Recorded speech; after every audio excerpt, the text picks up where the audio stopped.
నిన్న జరిగిన SRH versus Rajasthan Royals మధ్య మ్యాచ్ లో మొట్టమొదటిసారిగా మన బౌలింగ్ ని రుచి చూపించారు రాజస్థాన్ రాయల్స్ ప్లేయర్స్ కి. ఎప్పటి నుంచో మనం అనుకున్నదే మనకి బ్యాటింగ్ స్ట్రెంత్ ఉంది, బట్ బౌలింగ్ స్ట్రెంత్ అనేది లేదని చెప్పేసి చాలా మంది విమర్శించారు. బట్ ఇప్పుడు కంబ్యాక్ ఇచ్చాం. కొత్తగా ఇద్దరు వ్యక్తులు వచ్చారు. వాళ్ళే రాహుల్ హింగే, అలాగే షాకిబ్ హుస్సేన్. వీళ్ళిద్దరు కూడా ఈ మ్యాచ్ లో చూసుకుంటే రాజస్థాన్ రాయల్స్ మ్యాచ్ తో అద్భుతంగా బౌలింగ్ చేసి చెరో 4 వికెట్లు తీసుకున్నారు. అద్భుతంగా బౌలింగ్ చేశారు. ఖచ్చితంగా ఇది మంచి తరుణం ఎస్ఆర్హెచ్ కి. ఇప్పుడు దాకా బౌలింగ్ లేక తడబడుతున్న ఎస్ఆర్హెచ్ తమ బ్యాటింగ్ తో పాటు బౌలింగ్ కూడా బలపడంతో కొత్త ఉత్సాహం నెలకొంది. చూడాలి మరి నెక్స్ట్ మ్యాచ్ ఎలా ఆడతారనేది. అద్భుతంగా బ్యాటింగ్ చేశారు.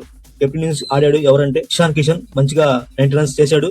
చాలా మంది అనుకున్నారు ఇదే రాజస్థాన్ రాయల్స్ మీద తన సెంచరీ చేశాడు, డిబేట్ చేశాడు ఎస్ఆర్హెచ్ కి. అలాగే చేస్తాడు అనుకున్నారు, బట్ ఫెయిల్ అయ్యాడు. ఫస్ట్ ఓవర్ లోనే 3 వికెట్స్ కోల్పోయారు. ఆ తర్వాత ఎక్కడ కూడా రాజస్థాన్ రాయల్స్ రాణించలేక చతికిలు పడ్డారు. 57 రన్స్ తో ఎస్ఆర్హెచ్ గెలిచింది రాజస్థాన్ రాయల్స్ పై.